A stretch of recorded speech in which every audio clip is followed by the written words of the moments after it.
to kill, the breeze come freeze up, straight dropping the chills. I'm talking taking over pieces and shares. A bomb break sky high, check the movement is here. Yeah, it's one heart, one shot, now the future is yours. Go!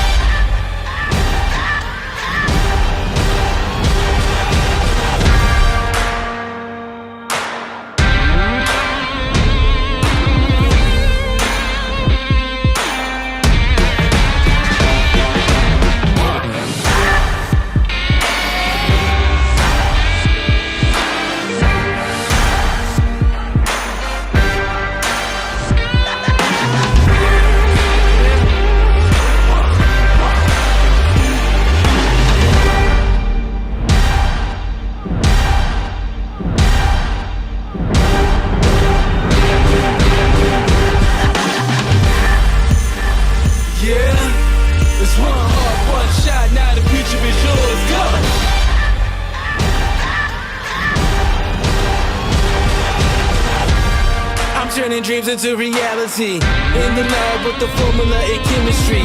The memories spark and motivate and make the industry shake. We put the bars in the breaks. I'm talking one chance at best. Yes, painting pictures for the culture, keep the brushes fresh. Flip the cover with the drummer, passion never rests. Freedom is our teacher under pressure. Now we blessed. See, I was so good for the go. There's one art, one shot. Now the future is yours. Go. Yeah. It's one art, one shot, now the future is yours. Go! What's up, man? How you doing tonight? Yo. Oh, you brought me in right away. I brought you in right away. I mean, you know, you're waiting. I know. You should feel special tonight now. My thing I put my phone on is not working here. I usually put my phone on a stand so I can read chats and stuff, but it's falling over right now. It's no dice. Fly Zone? It's great to see you, man. Richmond Aerials. Brad Fogel. It's party time tonight. Hey guys, you know there's no Dobo stream tonight, so I guess think you guys are able to join us tonight. So that's really neat. We're still trying to work out a night. We might switch it to like maybe a Monday night or a Tuesday night or something. But so because we want you guys to be a part of this. Yeah. So it's great. We're still working on the new layout. We've been saying that for a few weeks now, but. I actually went to go film some stuff, Paul, this weekend to try to get some summer camp vibes, some B-roll, and it snowed. So hard to make. It's pretty hard to get that summer vibe when it's snowing. So yeah, I can get it down here in Florida, no problem. Yeah, we're gonna have to probably do that, and you might have to send me some clips to green screen or something. Because we're gonna make like an intro, and we're gonna have segments in this next live stream. Unlike kind of right now, we just kind of wing it and talk through an hour. So it should be pretty fun. But hey, guess what, Paul? Guess what I did today? Oh, what'd you do today? I did some vlogging. Oh, you actually vlogged? I did some vlogging. I took this Sony ZV-E10. Oh yeah, the 10 to 18, and I had to go get some furniture at IKEA, and I decided.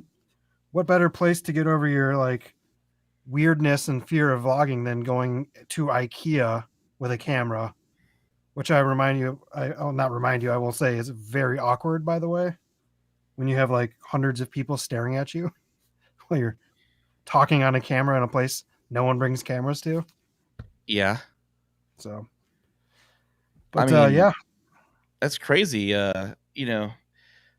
I feel like everybody these days is like vlogging. I mean, isn't like vlogging like the new thing now? Everybody's like, I'm gonna start a vlogging channel now. I'm gonna have to do a secondary channel. Blah blah blah blah blah. You know, and then we got. It seems to be a pretty popular thing, and I think obviously in the middle of Techtober, people just kind of get tired of gear and they just want to go do something else. So it's naturally, I think, vlogging season in November, but yeah, there's a lot of big channels that started new channels doing just vlogs, and most of them are kind of now running the Sony ZV-1.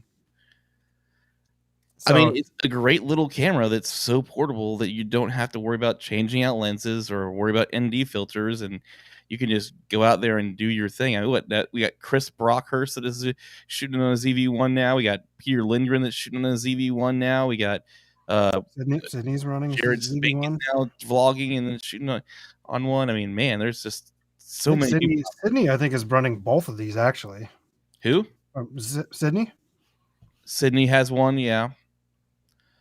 I'm not sure what he uses primarily at this point, but Well, he uses primarily, he tries to go for the full frame ones, but I think Tight Shirt Terry's running ZV1s now for a lot of his vlogging stuff. Tight Shirt Terry, that guy is. There's a lot of these channels that just either they're on their regular channel or they're starting whole new channels. But a lot of people are using the Sony ZV1. I think it's kind of a go-to vlogging camera that you can throw in your pocket, and a lot of people are like really, really already ready for this the ZV2. Like they're ready for whatever the Mark II version of this is, you know? I mean, Sony did put out the ZV-E10, which is, I mean, it's basically the Sony ZV-1 that you can put lenses on. And it has some features that are a little nicer, and it has some features that are maybe not quite as good as something on the Sony ZV-1. So primarily like shutter roll, because this thing does get some shutter roll. But and keep in mind, this is not the lens that comes with this camera. This lens probably costs more than the camera. I know a lot of people. I had a problem. Remember when this camera first came out? I had a problem with everyone reviewing this with this lens. And then I plugged in the regular lens on this camera, and I understood pretty quickly why everyone wants to use this lens, because when you put this thing in active stabilization, it crops in so much. You need this lens, yeah. Plus, also, it's the first time I've ever used this lens, so I kind of like it. I kind of want to keep this maybe for the A7S III as well, because it also works on that with a caveat. But Jared sounds so good with his microphone. Oh, it's the Rode Procaster. Yeah, thank you, Rode, so much for sending me this wonderful microphone. It's a big honker, but it sounds really good, doesn't it? Jared, thank you, and best of luck to you in your vlogging endeavor with your new ZV-1. I'm just kind of a little happy deep down inside that you have at least one Sony camera now. It's only a matter of time, buddy. It's only a matter of time. Yep. You know, and the other thing with the Sony ZV-1 too, and this can be, we do have a guest tonight here as well. We'll introduce him in a sec here. But one of the nice things about having this is that when you're carrying around, like if you're doing a lot of photography and stuff too, you're already carrying around one camera that's primarily for photography. You have a backpack. You're just constantly on the go. Having something that fits like this small in your backpack that you can use for travel vlogs is a really good tool versus, lugging around something like this where you're just constantly like, this takes up a lot of, exactly what I'm talking about, Paul. This takes up a lot of room in your bag. It's a heavy setup. You have to have a big tripod and a gimbal half the time. So like doing travel vlogs on something like this, if you can do it, that more power to you. That's something like Kara Nate does. They, carry around the big equipment all the time. I don't know how they do that.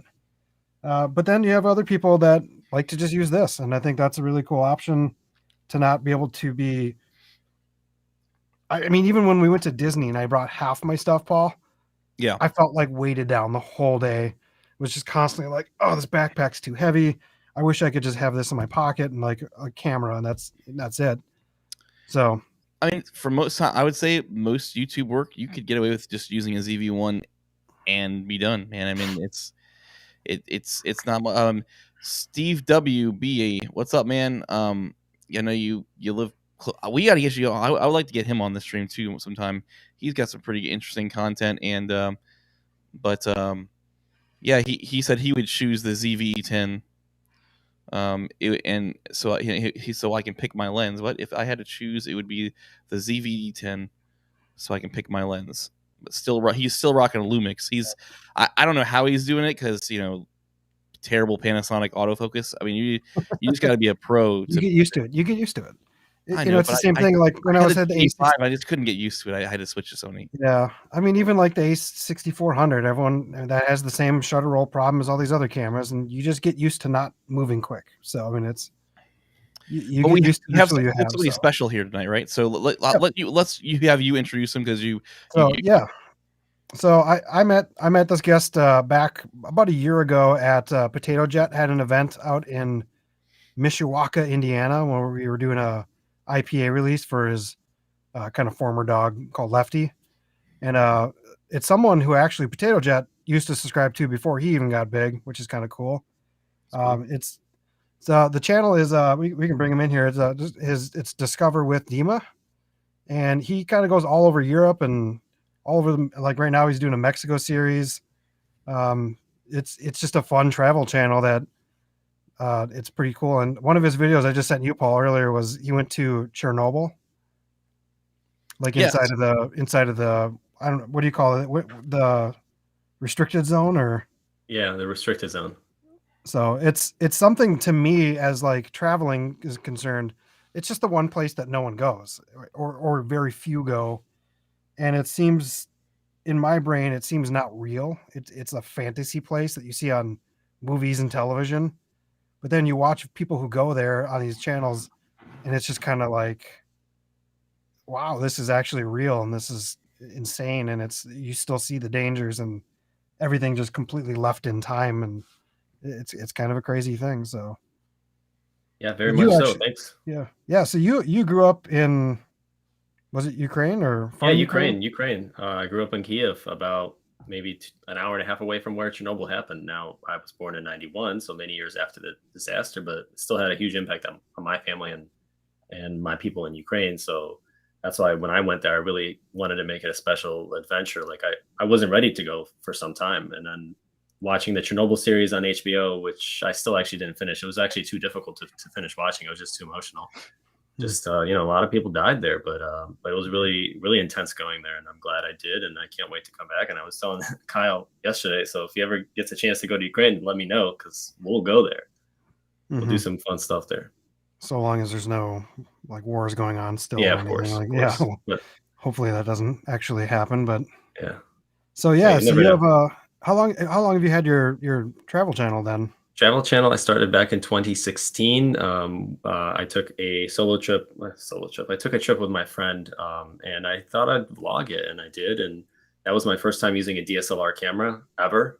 And I was the worst DSLR filmmaker. I was watching a lot of Casey Neistat at that time, and I thought, hey, I just pick up my my Canon Rebel series T5i and run with it. But footage was very shaky and foggy, and the lens was too unstable. But hey, I finished the whole series from there, and then slowly kept getting better and better. Bought a wide angle lens, started watching what other vloggers are doing, and learned how to use a microphone. I really self-taught. My channel is very self-taught. My content, I would say, is, I was really good at my editing because I had to make up for my poor lack of video quality and photography skills. But over time, it just kind of snowballed into something bigger. And now it's a part-time gig where, I just have fun and seek, adventure around the world, make friends, and just like I am right now. Thanks for the introduction, Kyle. And thanks for having me on here, Paul. No problem. Hey, so Yes. you Paul. so you use a ZV-1. Yes, pretty much exclusively ZV-1. I have a Lumix G85, and that's a great camera, but it's a large camera, and sometimes it's just easier to have a Sony ZV-1 when it probably shoots better quality, better codecs, and bit rates. So honestly, I'm a main, I'm one of those channels that probably shoots primarily on the ZV-1. My main camera is my B-roll camera. Well, that G85, the best feature, in my opinion, on the Panasonic cameras is that 4K live crop. It makes shooting B-roll absolutely. I almost wanted just a Panasonic camera just to have 4K live crop for B-roll, and that's about it. But anyway, yeah, that was my first camera I started shooting on, was a G85. So I'm very familiar with that camera. IBIS is amazing on it. I'm never buying a camera without IBIS ever again. Until I buy a Canon. I'm in the same boat. That's what's kind of sometimes hard about reviewing some of these cameras too, is that I'm getting so babied now with the A7S III that like everything else is not as good. So it's hard to like look at the plus sides of things. When you have something like that, you just look at like what it doesn't have. And I'm trying to get away with that while doing some of these reviews, but it's like having that built-in stabilization is just game changing. The A6400, something that doesn't have it, and it was always like you had to be really good and really still with everything you did. And so, and the nice thing about, and then the thing with this though is the active stabilization on this. I'm sure you can vouch for that. This thing is incredible. Mhm. Like you don't get shutter roll. You get very almost like gimbal like smooth walking around. Especially if you're you have still that paying wide attention. angle. Yep. The wide angle adapter, Kyle, you recommended a while ago, the Ulanzi, what is it, MT something? This thing. Mhm. is Oh, yeah. amazing. Yeah, I got mine here too. I feel like that's a must if you're vlogging with that camera. It doesn't feel like it does a lot, but then when you take it off, you're like, oh yeah, it definitely does. Like But it, very like you heavy. put it on the thing, and all of a sudden your room just gets like 5 feet wider on each side. And I mean, I Um, feel like the only way you don't really need it is if you're doing kind of like what Peter Lindgren kind of vlogs. Like he Yeah. kind of use it where he'll like sit down somewhere and then step back, Mhm. and not necessarily like hold the camera the entire time while he's vlogging. But I would guess he also has really long arms, being that he's like 6 foot something. yeah, So- and his arms are freaking ripped. Yeah, But yeah, and but yeah, that's the cool thing about this camera is you can just kind of set it on anything and like walk up to it, and that he does a lot of that too. And I think that's a comment I made on his channel once when he was asking for tips for vlogging. That's something that he said he already kind of does, was that he'll put the camera on something so he avoids walking around with it. Because sometimes when you walk around with the camera, it just gets dizzy and shaky and whatever. And I noticed a lot in your videos too. You do a lot of that too, where you kind of set it down, walk by it, or set it down and walk up to it. And Multiple that's times. that's probably something you've just gotten used to with, been doing what you do. Yeah. What turned out to be a 4-mile hike on the map turned out to be an 8-mile hike because of YouTube. Oh, because you always have to. Back and forth, the Back switchback and forth, sometimes if yeah. you're climbing a mountain.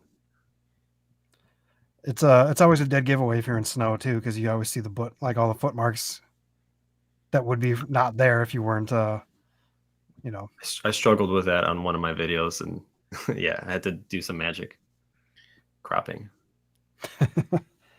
yeah. Steve says he now shoots mainly with a Osmo pocket or the new Action 2. Are you walking around with a space heater in your pocket now with that Action 2? All those overheating things I hear, but That's the thing with vlogging, is that for vlogging you just want a small, lightweight, good-looking camera that has hopefully audio connections to it. And that's the one thing that wasn't.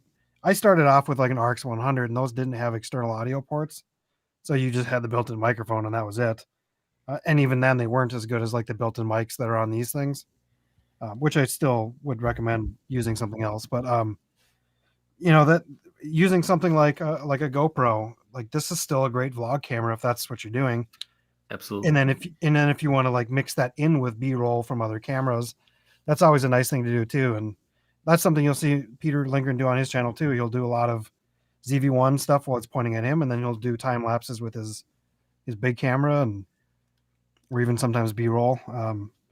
So it's kind of nice. It's you're using these cameras as like a specific tool, and if it's portable and small, it's gonna be really easy to like kind of set places and walk, do what you're doing. and compare the size to show us again the ZV-1 versus the new ZV-E10. So let me get the like kit lens though, so you can see that.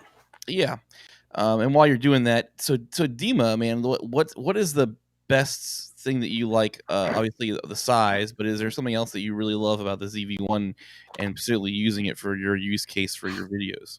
Yes, absolutely.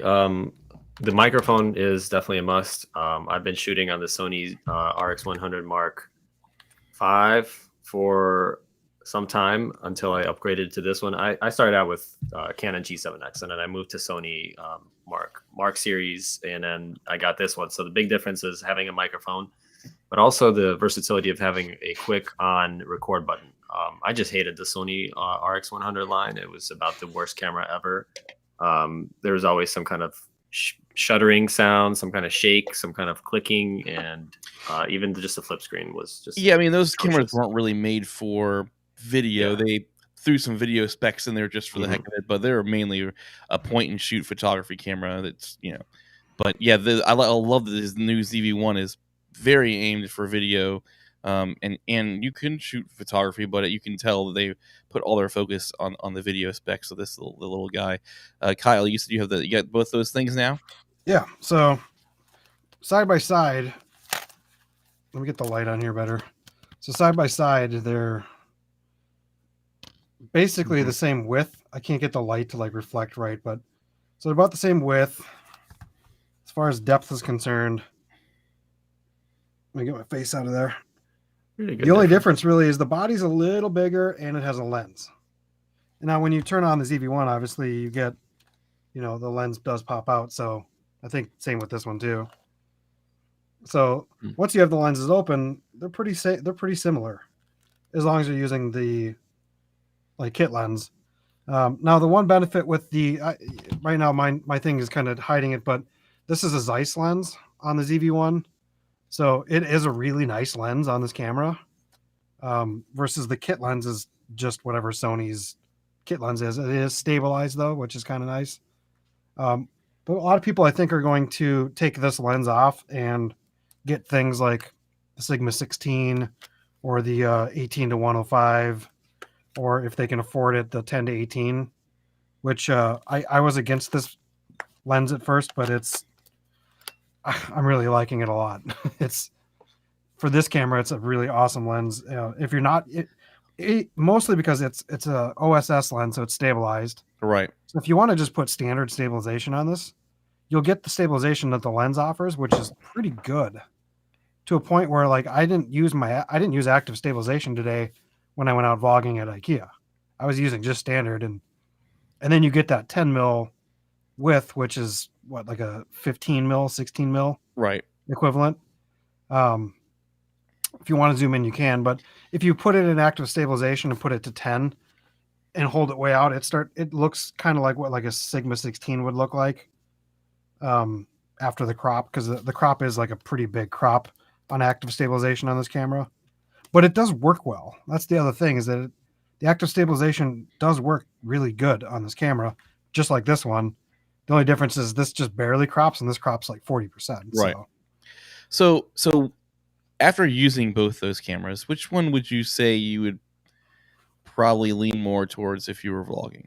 It's for me, it's more of a decision of what you want to do with them. If you want to have something you can fit in your pocket or just quick pop out and start recording, this is a great camera for that. Or if you don't want to lug around a lot of gear and lenses, the second you put this in your bag, you're probably putting 3 more lenses with it, because you can. As far as the quality is concerned, the quality is probably a tiny bit better on this one, being the bigger sensor. The low light has better capabilities, but there is shutter roll, versus this thing has almost no shutter roll.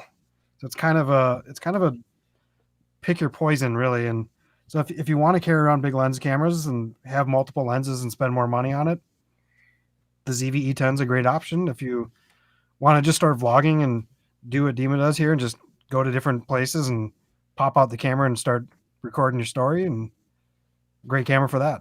So yeah, I think the ZV-1 is a perfect camera for no matter what. So you say you could be a Canon shooter, you could be a Nikon shooter, you could be, it doesn't matter what system you're using and what other lenses you're using with your bigger cameras. The ZV-1 is just an all-around great camera to pick up and just to have that vlogging portability. And it doesn't, like you said, it doesn't really matter what lens you bring with you, because it's all in the camera. So it's a great camera just to pick up for that purpose. Plus, it works really good.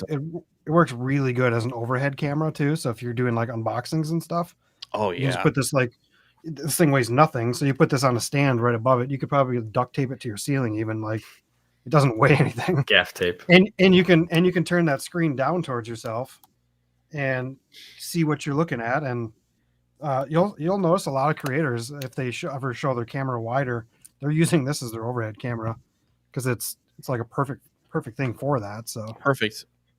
Guys, this is a reminder, guys. If you're in the chat or you're watching the stream now, you have any questions or anything you're curious about, hit us up in the chat, and we'll be glad to answer anything for you. Well, we got somebody saying something here. We got that new 18 to 50 f2 from Sigma is a great kit lens replacement for the ZV-E10.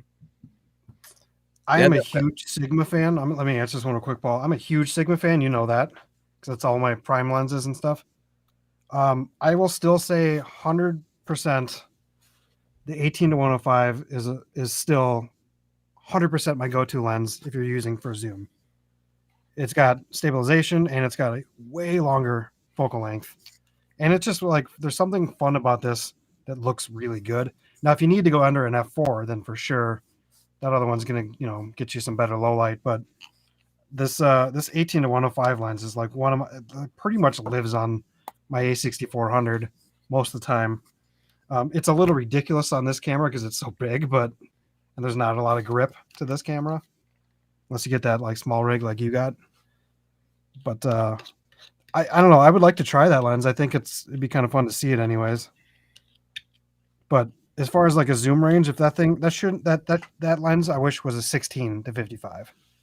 I think that would have been a better option for that, or 16-50. So here's a question I missed. I didn't realize it. So he's saying, all jokes aside, you pick a pancake style lens for the ZV-E10 and only use just that one lens. Would it basically be the same as carrying around a ZV-1 but with better quality? What do you think about that, Kyle? Depends on the pancake lens. I mean, if you're getting one of those new Sony pancake lenses that cost $1,000 or whatever they are, then yeah. But you still are dealing with shutter roll. Yep. If you want to use stabilization, it does punch in a lot. So there's trade-offs. So that's just kind of what it is at this point. So I feel like that's the biggest theme about that camera is the problem is if you want to be stabilized one for one, like equally on each one of them, you're going to have a way bigger crop on that. Yeah, you're going to have a better image, but you're going to have a way bigger crop in order to get that image. So, yep. And is it way better? It depends on the lighting situation, I think, but I would say even conditioned where you are shooting. So like, for instance, some places I go to, they say no cameras with interchangeable lenses, and having a discrete camera like this, where it's just a small camera, like not a professional. It's like a point and shoot. They're like, you can of course. Which is funny because there's actually some cooler options inside of the ZV-1 than there is in the A7S III. There's actually some functions in here that should be on those other cameras. I don't know why they're not. What are you talking about? I don't know. Well, even like there's the eye tracking exposure face thing, and it's not something that's instant. You do have to kind of like let it sit for a second to like get it, but once you get eye tracking or face tracking, it'll just kind of like expose to your face and like not exposed to the background. And that's like an insane feature if you're using it on this. I think you can use it in program, or you might be able to use it in some of like the aperture priorities. I know you can use that in the intelligent video, but and then the ability for this to switch to macro by itself is cool. And I wish there was a couple of these functions that were in here that are really awesome that were in some of the other Sony cameras.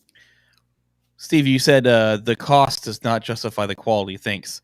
Are you meaning the cost to getting a lens and then versus the quality is you might as well just go with the ZV-1? Is that what you're siding with? I'm confused. I think that's what you're going for, but yeah. I mean, you can definitely make an image look better on the ZV-E10, but you're just having those trade-offs, and you're going to spend more money on lenses. And I mean, if you get really good lenses and you want to like future upgrade your camera to something else, then you can do that. But it's just kind of what you want to do with it. But the Sony ZV-1 can take really good images if you control it correctly. Like sometimes you will be using manual settings to get the light just the way you want it. So yeah, it's like the cost, the headache, all that stuff. It's almost like you might as well just go with the ZV-1. I don't know. I'm a little biased, but anyway. Yeah, for me, I mean, I'm in a weird spot because it's like this to me is weird when you have this and this. So it's like that camera isn't as good as this, but this camera is almost as good as this. And I can put this in my pocket.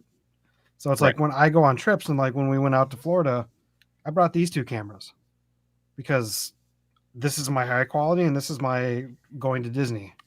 And that's just, that other camera for me is in the middle ground. I don't really use it anymore because I don't have the need for it anymore. I'm using my A6400 now as just mainly a live stream camera because for me, it's not as useful of a camera anymore. But this thing gets used quite a bit. And I mean, I never got to finish editing that video because I think we missed too much at Disney. I just missed. We were so involved with Disney that I think we just filmed, and then I got home and I was like, I need like way more footage or like talking head parts about explaining what we were doing. So, but it was a good camera to have at a place like Disney or just traveling because it's kind of the bring anywhere camera. Welcome, Bennett's World, man. What's up? Does the new Nikon make you guys think about ditching Sony? Nope. No. Ever. Nope. Nikon, they have a long ways to catch up. Nikon seriously has to prove a lot more. Now, I will say that I'm really happy to see that they're really stepping up their game and trying to put all these, really put some competition out there. But one of the things that I feel like Nikon could do way better at is their video features. They've been such a photography-based camera company, and the funny thing about them is they have nothing to lose as far as video features go because they can only go up, and they have nothing to sabotage. So they don't have they don't make cinema cameras. They don't make, they could make the best video camera, and it wouldn't interfere with any of their other products. So I think Nikon really needs to push those video features, and just they could blow video features out of the water from Sony and Canon and all these other companies that have dedicated cinema cameras. And I also the other hindrance with Nikon right now is still lens selection. I love the lens selection that I have with Sony. Not only can I use E-mount lenses, APS-C lenses on a full frame camera, but I can use the full frame lenses on the APS-C. It's just an all around very, very good system. And the other thing about Sony is I'm not worried about Sony not being innovative based on all these various cameras they just keep pumping out and pumping out. They keep innovating, and that's one of the reasons why I jumped on Team Sony in the first place, because I was looking at Canon and Nikon and Fuji and all these other.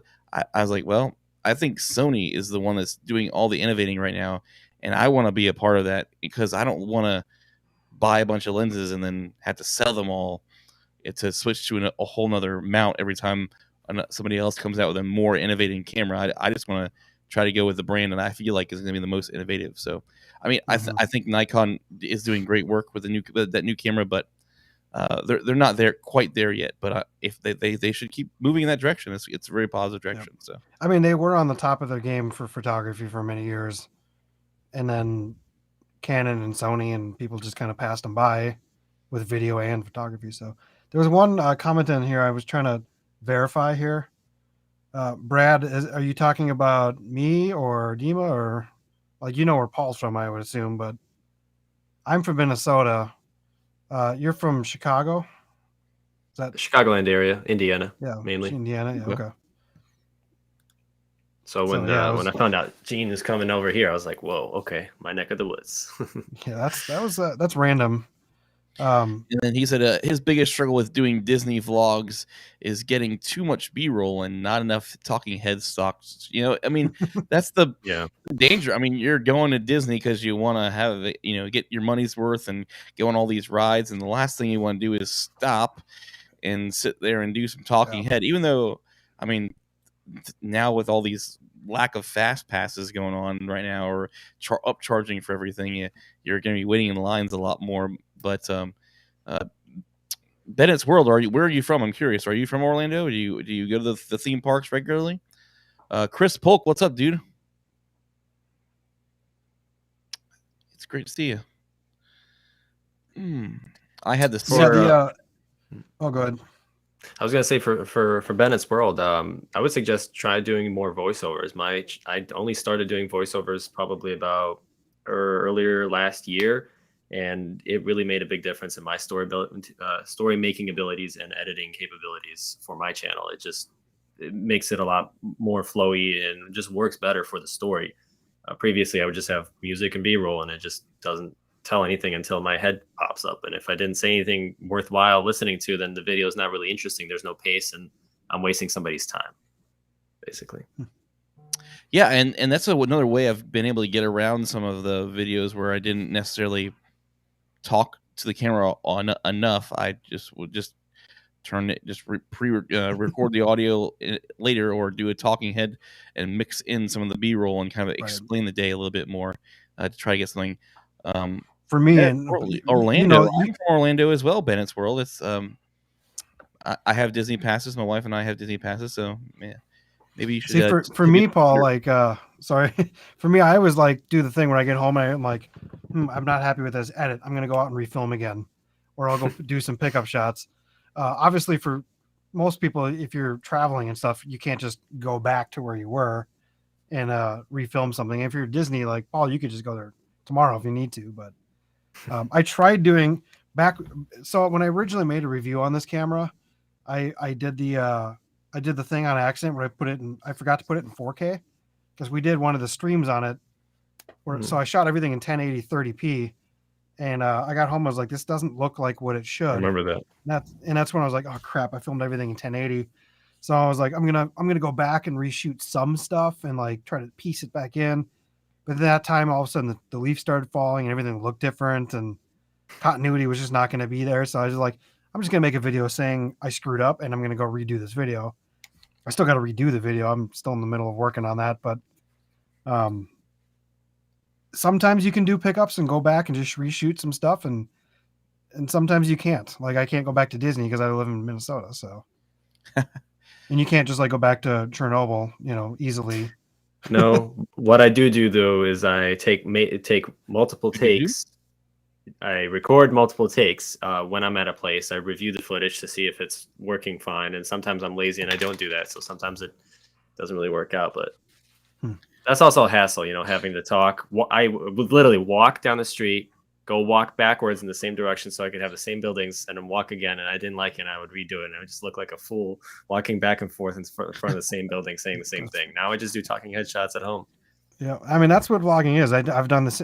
When I did that 20mm video, I was doing the same thing where I was like, I wanted the Viking Stadium in the background because there was a game going on, people walking around. And I'd get halfway through my walk and you'd stumble over a word or screw something up. You're like, I'm going to redo that. So then you walk all the way back and then people are just staring at you like, this kid's just walking down back and forth over and over again. And you have to kind of just like push that away and be like, I don't really care. Like, people can stare at me all they want. I care less. They won't even remember. There's so many freaks out in the world. We're the least of the freakiest freaks. Yeah. I was watching Jared's podcast the other day too, and he had Gary Cantrell on. And he said something interesting I never really thought of. He said that when people stare at him too much, he'll just be like, hey, if you guys are interested in checking out my channel, I got a card here if you want to watch and subscribe to the channel. Right. I was like, that is genius. Like, that's a way for them to be like, oh, this is what he's doing. Because most of the time people are just curious about what you're doing. Right. Like, I wonder what he's saying. That's why you carry around your cards with like yeah, well, hilarious. I never thought about it that way, but instead of like just like hiding from them and being like, because they're probably thinking like, what's he doing? What's he talking about? Well, they just want to know.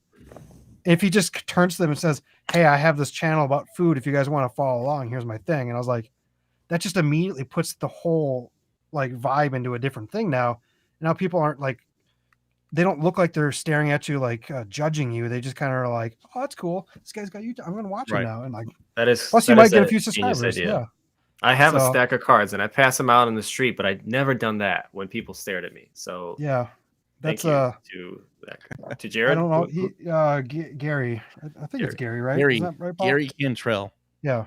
He has like a food, him and another guy have like a food channel where they go all over the place and try different foods and stuff. So I don't know where they're from, but Gifted Barley, what's up, man? It's great to see you. So what's one of the more interesting travel vlogs you've ever made, Dima? Me, more interesting. I would say I was reviewing my Colombia series a few years back. I traveled to Colombia with my friend Mark for about 2 weeks, I was actually you were guys were talking about a second channel earlier and how vloggers are starting up one. I actually started up a second channel, so it's a little bit more raw videos.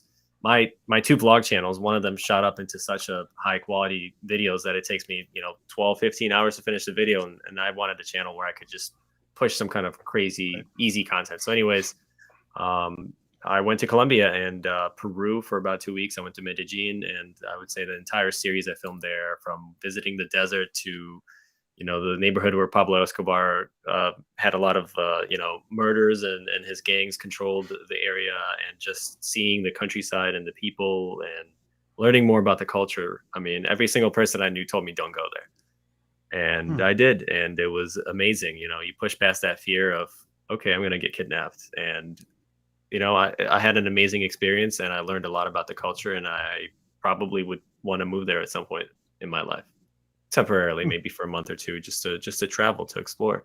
Now, I would say that when I went, it was a little bit safer than it is right now. The pandemic kind of exacerbated a lot of different issues for Colombia. And just when we arrived, there was a bombing in Bogota, but we didn't go to Bogota. So I looked at my friend, I was like, hey, we're in Medellin, we're good. A lot of travel bloggers go there, so still intimidating though. I would imagine it is. I would imagine having a second channel too is probably going to be a help, because your main channel is going to these kind of more almost extravagant places, and then now that, especially in the last 2 years, you're kind of stuck in Indiana and going to the dunes or going to Chicago, or like, I know you finally got out to California and Mexico and stuff, but I had a former travel channel, same thing, and it was like, once you can't do that, your local events they're not as fun to watch for your audience that are used to seeing you go to Europe and crazy places like Chernobyl, and so they're just kind of like, they might watch a few minutes of it and then they'll turn off. But having a second channel, you can do all of that, absolutely, do whatever you want, because it's just people who eventually subscribe to that, they're watching it for that content. Exactly. And I like these kind of opportunities, just talking to the camera. And I can't really do that on my channel because my audience kind of expects a Dima video. You learn something new, you discover, you explore, drone shots, music. I'm a perfectionist, and Casey Neistat quote stands out to me. Don't let perfection be the enemy of progress. But I think I swallowed that and I forgot about that. But so that's why the second channel comes in, and definitely it's going to be useful. He had another fun quote that was something like that. I wrote it down once. Don't let perfection get in the way of good enough. Yeah, I remember that one. I think that was on one of his like Peter McKinnon vlogs or something.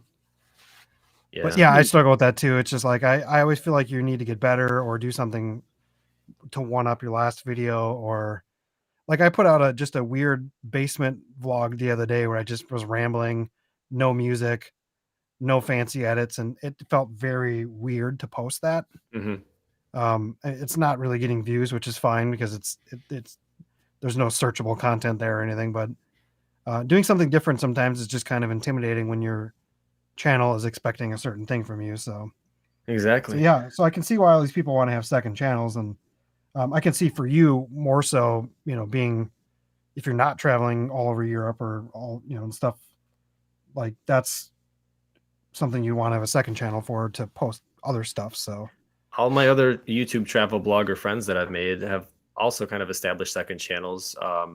Some are oddball channels. They'll do random other things like haircuts if they're interested in that, or drinking beer and just talking. Gene has a second channel where he just drinks beer, and I really like that. He made a 24-hour in Gene's life, just like sleeping, sitting on the couch, just doing nothing, and I kind of want to do that myself. Did you ever see that, Paul? Gene did that. Gene did a 24 hours of vlogging video. I didn't see that one. He used the A6600, I think it was. It was like 4K. It was insane. Yeah, 4K. Constantly had power banks plugged into the camera, so it was charging. He had to, I don't remember what he did with SD card. I don't know if he just bought like a terabyte SSD card or something, but he might have had to swap the SSD card at one time. But he just let it roll, and he found out that the camera actually has a 13-hour shut off. So after 13 hours, it does shut off, and then he continued. But it was just like you would tune in, and it was a 24-hour video from start to finish, and it was AdSense. AdSense for sure. And I would guess that you learn a lot about vlogging when you have to do it for 24 hours. Oh yeah. I would guess he picked up a lot of fun tricks and skills, and or even like what not to do again just from watching that back. So Throwing trash on the ground, don't blow your nose in front of the camera, or maybe you do if you want to.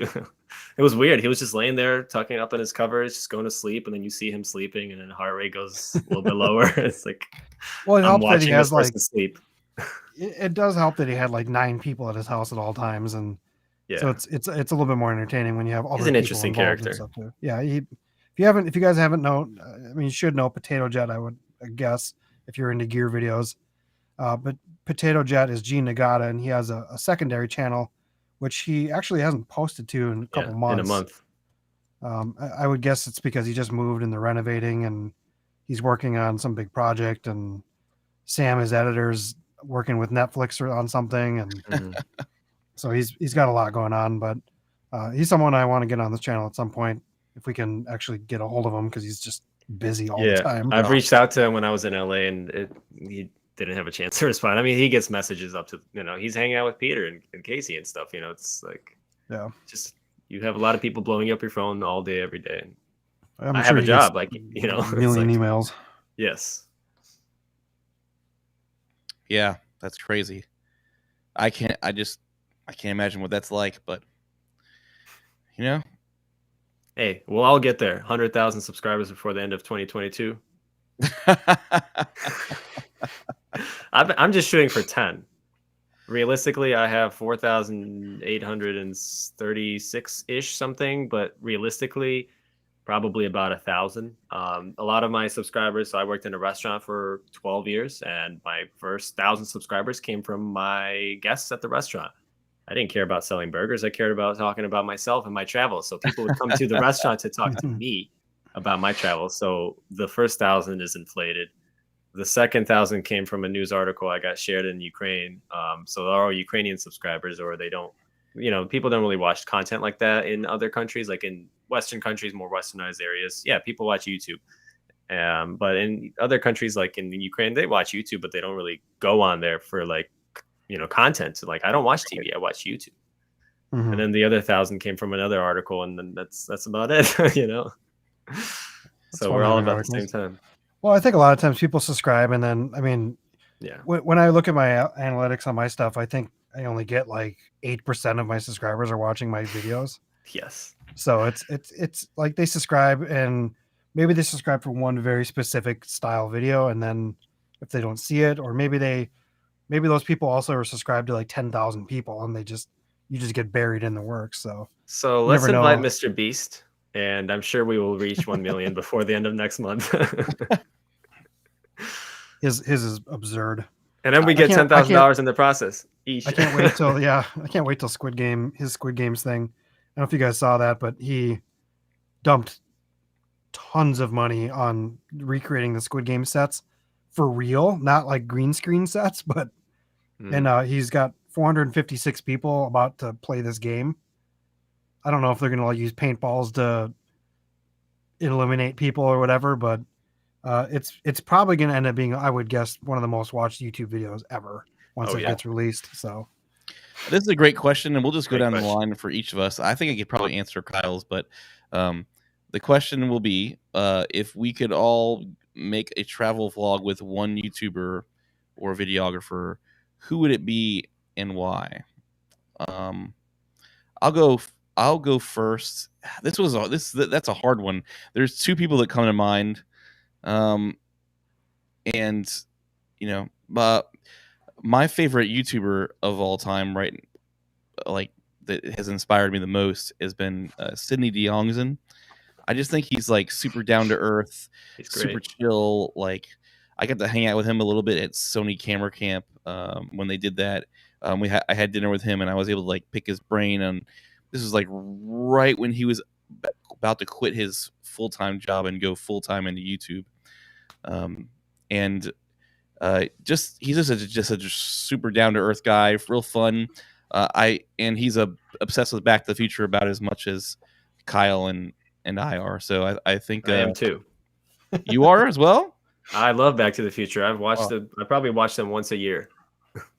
Only once a year. Only I probably one. watched it once this week already. So I don't have. I go on online and I search for Google Back to the Future Watch Online, and then I get tired of the ads and the app crashing and the spam that comes up. So I need to buy them. I need to buy the trilogy basically. I can just send you I have like 8 sets of DVDs at this point.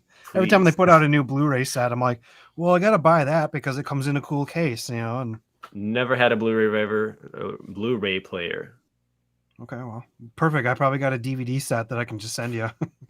Cool. Kyle, how about you? What's your answer to that question? Well, Paul, you're finished with yours, right, Sydney? Yeah, I mean, pretty much. It sounded like you were going to add on my a second would be person or like something. Peter Lindgren because he's just another interesting dude. I've always wanted to go to overseas, but if it was just one, I would say Sidney DeYoung probably. Okay, that's a good question. So I know everyone wants me to probably say like Peter McKinnon or something like that, but I'm going to say Justin Scard. People probably don't know what that channel is, but it's Justin Scard or Random Land. Does a lot of like Disney content and Route 66 content. He's the most fascinating vlogger I've ever watched. The guy's clearly got like ADHD beyond control. Like he's just so entertaining on camera, and he does voices. Like Disney loves him so much that they give him like free passes now to everything and gives him all the media stuff because he's got a pretty big channel. He's got 300,000 or something like that. But he makes these like 40-minute long videos that are just fun to watch, and he's got a couple thousand videos on his channel, I think, at this point. And but it's just I don't know, you'd have to kind of go watch one of his videos to really understand what I'm talking about, I guess. But he's a real entertaining guy, and I think it'd be fun to kind of learn from that because I want to see what it's like behind the scenes of him just walking around like this the whole time and being a character, because that's what he is. He's just a big character. What's his name again, Kyle? Justin Scard, like Scarred. His videos his like thing is called Random Land, and he's got awesome merch, and he's just a fun guy to watch. And he used to be a singer of kind of a punk band way back in the day that was called The Scard, hence the name Justin Scard now. But I know in the last year his content got, during the pandemic when Disney was closed, he kind of did a lot of he actually dove really deep into like the history, got a hold of so many people to get like all this footage from the 50s and the 60s and stuff like that when Disney first opened, and he did like these history things on Disney and narrated the whole thing. And I once also saw his editing like his Final Cut editing or Premiere, and you looked at it. I looked at the picture and I was like, oh my gosh, like how insane is this edit? Like he just has something, 10 things stacked on top of each other, and it's just all over the place. And I'm just like, I could never edit a video like that. That would be way too much.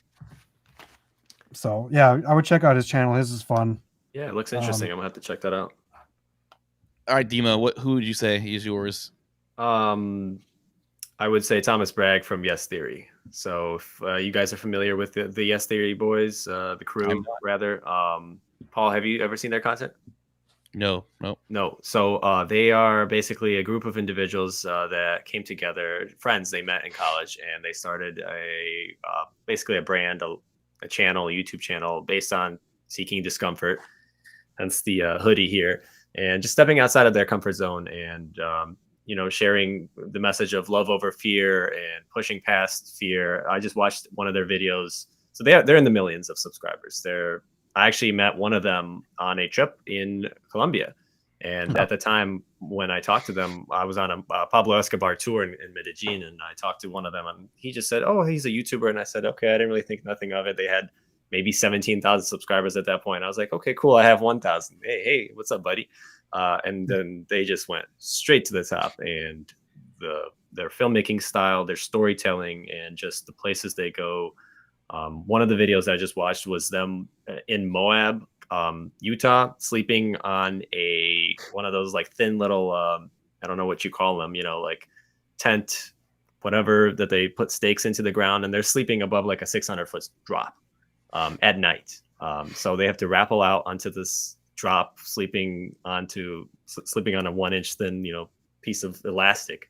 and that was just that kind of content, pushing past your fears, and really really resonates with me. We have a I just looked question at their. from I Serge just looked here. at their. Oh, I just looked at their channel too, and they have 7 million subscribers, and it looked like they did a video with like Will Smith. Yes. Wow. Bennett's World. And, Yes. and it looks like they also have a Chernobyl video as well. Yes. So yeah, they do look like a pretty. I'll have to check them out as well. Yeah, what's the best camera for me? I'm a dealership photographer, but my main focus is video. I do walk around videos of the interior and exterior. I edit down to a 1-minute video for Instagram. Well, photographer, I think of like an A7C would be perfect, and it's got decent video qualities. But again, you also have the ZV-1. That's just if you want something that's just really quick and just boom, boom, boom, get it done. I mean, if you're doing interior and exterior shots, most of it's probably outdoors, lit up pretty well, so the image quality will look pretty decent. I guess it really depends on the image quality that you want to do and how much money you want to invest into a camera. I would guess here during Black Friday, you're going to see some sales on the A7 III. The A7 III is the full frame Sony camera. I mean, they're all going to look, similar to this. You will be spending money on lenses. That's the only difference on these full frame ones. But you can get like a lot of these crop sensor cameras too that are going to look good for that kind of content. If you're doing dealer stuff, I would say get something that just can shoot 4K, get something that can shoot slow-mo, and then buy a gimbal. Because you're going to want... I'm going to be the odd one out. GoPro, okay. GoPro. This replaces the gimbal. This is cheap ish. No lenses. All you do is just walk like this. It's alien smooth. The technology is insane in GoPro Steady Shot. Is it Steady Shot 2.0 or whatever they call it? And you could plug in a microphone through the the media mods that they have. Mm-hmm. So I feel like this is going to be the devil's advocate. If you're starting out now, if you have the money, if you have a media department, cool, go for the Sony, A series cameras. Yes, I think the hardest part too is, I say people said ZV-1, but the ZV-1 would be hard because you're for interiors for cars. I mean, you don't have a lot of space to work with, and you really want to showcase those interiors. So that's GoPro. That's why the GoPro might be a better fit, because you can just get in there and just be sitting in the car and get the full bird's eye view of the car. Or I saw some people saying the Insta360 X2 would be a good option. That's a hard one, because you want to make sure you can see the full details of all these cars, and if you get a Sony A7C, you're gonna have to get a really wide lens to be able to get that full detail. I mean, I'd probably at least want to get the Tamron 17-28, but I probably would even want to, if I could, get like a 14 millimeter lens or even a 12 on the really wide lens, just to get that full car detail, because once you get in the car, it gets real cramped. I just know, like, from seeing other people shoot cars in videos, a lot of times they're using some kind of mirrorless camera with a wide lens, and usually gimbal, because then you can do kind of different moves. You can do the rotating stuff, but you're not getting fancy with edits or anything on like dealer videos. Those are for you to click on and look at. So if the lighting's good, GoPro would work great for that. It's true. If your lighting's bad, GoPro and the ZV-1 probably aren't going to be your best bet, because they're not that great in low light. Vu Nugent, he did a video from Envu Films of a new truck that he bought from Nissan, and he did like a little promo, and he used it with the A7S3. It was really sweet, and I didn't even think about that. You can make, I would say, get a good, I don't know, I think the A6400 would be even a great option. Just finding one of those used and just getting a decent wide lens with it, and just get some, Also, it depends on if shots. Is the dealership paying for the camera? That's a big difference too. He's using an iPhone 13 Pro right now, which it's an iPhone. It's good enough. I mean, I think the iPhones are shooting great stuff right now, especially with 13 now. Yeah. Honestly, take the money that the dealership is giving you and keep it and shoot on an iPhone and buy a camera for yourself or I a mean, drone. I would say only upgrade if you feel like you're not getting good enough quality out of that iPhone. And I think I beg to say, if you're not getting a good quality out of the iPhone, you're probably not going to get too much of a big jump out of the GoPro, right? I mean, No. so I would Honestly, say no. if you're really wanting to up your ante, then yeah, I'd go for like a crop sensor A6400 and get some good, nice, crispy photos out of that bad boy. What's the thing with he said he'd rented the A7S III. I mean, if you're not wanting to, I mean, unless you're really wanting to push colors and 10-bit footage and stuff, it's not worth. Yeah.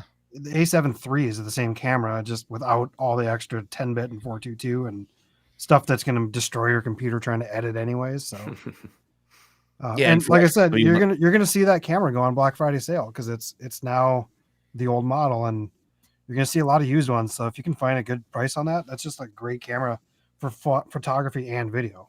Yep. So I mean, you can go crop sensor too, but price wise, if you can find like a A7 III for like $1,000 or something, buy it. It's going to be a better bet than trying to buy one of these for less money and wanting to upgrade later. So, yep. It's hard to beat the A7 III. I like my A7 C too. So, Chris says he needs to get the DJI 4D in 8K. the chicken camera. Why not? I mean, if you want to spend $20,000 on a camera, go for it.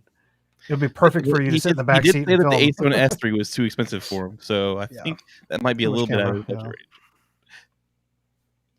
Yeah, I mean, renting is a good thing. Like I would, if you're really wanting to do something before you buy it, just go rent it from Lens Rentals or wherever, and just see what you actually like using, and then buy it. So, or find someone who has one in the area.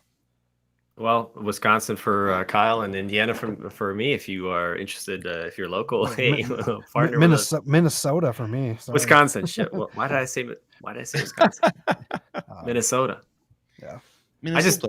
I just think up there, up north. It's just kind of ignore that part of the country. I'm sorry. About to get snowed in there, Kyle, huh? Yeah. You know, I messaged Dima a while ago about, because I knew I had a few days off in a row here and I didn't know what I was going to do. And I ended up canceling my Florida trip to come see you, Paul, because my plane flights were going to go from $100 to like $380 just with stupid hidden fees. And yep. And then I was thinking about, like a couple months ago, I think I asked you, Dima, about going out to, there's a place in Wisconsin called Devil's Lake. Yes. I still want to go there.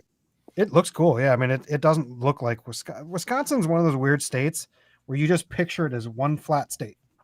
But then you go there and you don't get that. Like, same with Minnesota. You go up north, it doesn't look like Minnesota anymore. It looks like Maine or something. Oh, I know. And like, so beautiful. There's a place called Apostle Islands that's like the very bottom of Lake Superior. It's all this like red rock that has caverns and you can canoe through them, and it doesn't look like, it doesn't even look like a lake. It looks like an ocean or something. Because it looks like tropical in a way or something. And then like there's all these different I don't know, Wisconsin's goofy, but you go to Devil's Lake and it looks like you're in the like Canada or something all of a sudden, with this crazy lake and all these hiking spots you can wandering out on the edge of cliffs and stuff, and it's kind of scenic. So, but now is probably not the greatest time to go there because it's probably all dead trees now. And there is a really cool location. I was trying to find it right now. It's on the lake. I believe it's somewhere near Green Bay, somewhere up there in that direction. There's like an old train depot that they used, like it's right on the shore of the lakes, and it goes out. It's like a pier, and it's this huge monster of a structure. I forgot what it's called, but it's like wooden, and it's built for train tracks, and it goes out into the lake, and it freezes over. And when it freezes over, people go there. And they have these massive, like, I guess, ice festivals, and it looks really cool on photo. So if we get a chance, maybe when it's super cold, to go there. Yep. It's all about getting them warm jackets. Wife's got heated jackets. That's how I get her to go out in the winter. Yes, Serge. You mute you pretty much just use a bunch of your B-roll for your videos. I'd strongly look into the APS-C camera, and S&Q mode is amazing for that. You can shoot in slow motion and already have it pretty much shot in camera and not have to worry about like slowing it down in your editor later, which will save you some time and just knock those things out real quick. So yeah, I'd look into those. Yeah, man, it's getting near the end of the night tonight, guys. It's we've been on here for about an hour, so any final words from you guys? Let's close out this Yeah. ZV1. So I think basically vlogging is back. Everyone wants to vlog again. I think everyone wants to like use all this gear that they just bought. I'm excited to watch it. It's fun. Vlogging's fun to watch. Like it takes a while to get people to like get into your stuff, but it's always interesting just to sit on my couch and watch other people's lives through my television. Yeah. So I think it's great that's coming back. I think it was very oversaturated for a while, post Casey Neistat, but I'm loving the fact that it's kind of coming back fast and like raw, unpolished vlogs nonetheless too, and it's still just entertaining. So I just want Casey to do one vlog a month at least, but the guy's like on a hiatus. But anyways, agreed. Yeah, I think everybody who's looking out to look at the ZV1 and the ZV-E10, just make sure you check out Kyle's channel because he's once again renting the ZV-E10 and he's going to be pumping out some new content on that camera again soon. So there's links down in the description below. There's also links to Dima's channel down there. Go check him out. All his wonderful travel goodness and if you want more ZV vlogging content, check out Peter Langren. Yeah. And Dima. Chris Brockhurst. Yeah. Absolutely. Because they're doing pretty much solo ZV1 only channels at this point with those, and as far as their style vlogging too. So Peter Lindgren mixes it up. And it just shows you that sometimes it's hard to tell. I think somebody was watching my vlog that when I went to Minnesota with you, and they were asking me which camera was I using for all those shots, and I'm like, well, I used some of the iPhone, I used some of the A7C, I used some of the A7S III, so you used some of my A7S III, right, some of your A7S III. Yeah, it was a big mix. So I don't know. If when you do it right, and you mix it together, a lot of people can't really tell. So especially when it's quick edits. So, but yeah, go check out Discover with Dima. I always say 4. I don't know why. With Dima, Dima. Yes. Thank you again. Thanks for having me on here, Paul and Kyle. It's been a lot of fun just chatting about gear, and most of my conversations revolve about travel, but just being able to talk about cameras with somebody else, that's not, I don't have friends that are into cameras. They're all into photography and that's why film. We love talking gear, man. We're gonna have to do some film photography, guys. Anybody into that? Oh, are you into film? I am. All right, so I'm not any good. I have a guest coming soon.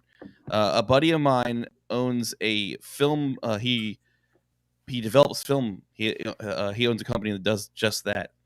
It's called Reformed Film. Shoot, I'm gonna completely botch it. Reformed Film. Dang. Anyway, he's gonna be coming on the stream in the next few weeks, talking a little bit about his business, kind of like what he does, and I'm gonna ask him to give some tips on shooting like legit film because he does. It's a whole nother animal. It's a whole nother art shooting on like real. I'm gonna watch that one. Dima, on the photos you take on your channel, are those all filmed then you like rescan in and? No, a lot of them are iPhone. A lot of them are iPhones or drones, and very rarely will I sprinkle in a film photo if I have one, and if it's good enough. Most of the time, it's not good enough, and most of the time, I don't have any because a lot of these videos are. I just carry the film camera when I'm local. I don't take it to travel. It's just too damn heavy. I'm not wasting my time with that. That makes sense. But, well, yeah, your photos up when you did that forest in California. What's it called? Sequoia. Sequoia. Like those were all on your iPhone 12 or 12 Pro. 13? Yeah, iPhone 12 Pro. Those look great. Thank you. Just a little bit of editing. Yeah. Well, especially when you get those wide angle on those tall trees too. That was yeah. I love the slides. So yeah, check us. We're gonna have a reformed film lab And he's been growing. He got a new retail space actually, but they bought a building because he was doing this all in his garage, and the business is 100% sustainable, and they got a business loan and were able to buy a building, and now they're gonna be hiring more people because he's got so many people sending him film to develop. He's trying to cut down the time and get it out to people quickly. So I'm gonna check them out. Cool. What's that? I'm gonna check them out because I'm tired of going to Walgreens and having them take months to send my items back. Oh yeah, and it's very personal. He sends. I love his business. And it's no wonder he's growing so fast because he sends a custom video to everybody when they do their first order. You get an email with from him saying, "Hey, thanks so much for the order, and if you have any questions." I mean, his customer service is amazing, and it's nice. All you do is just throw your film into a bag, ship it to him, and if you want the film back, he'll ship it back to you. If you don't, he'll recycle it. If he'll give you all the digitals and send you prints if you want them. So it's pretty cool. Did he send you a shirt too or something? He did send. He just is opening up a clothing line called Film Life or something like that. So he's got he hired a bunch of different artists to make a bunch of different Film Life style T-shirts, and so he had me order one just to test to see how. Okay. To see. I was gonna say I thought he sent that to you for business or something. Oh yeah, I mean he paid me, and then I went to go order it, and yeah. So, but yeah, he'll be on the stream. He'll be on the stream probably in the next 2 weeks or so. Mm-hmm. We're gonna have him as a guest, so it'll be pretty interesting. So you might want to check that one out if you're a big film diehard person. So, absolutely, a lot of tips to learn. It's pretty difficult to get into, I gotta say. All right, guys, it's been great. Been going on for a little over an hour. So It was nice to meet you, Dima, and you as well, Kyle. I'll catch you out on the interwebs. Bye, and guys. You guys know that I'll see you guys in the future. One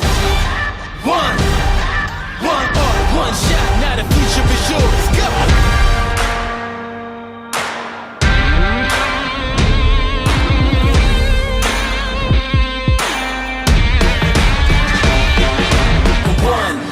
One shot for the kill, the breeze come freeze up, straight dropping the kills. I'm talking taking over pieces and shares. A ball break sky high, check the movement is here.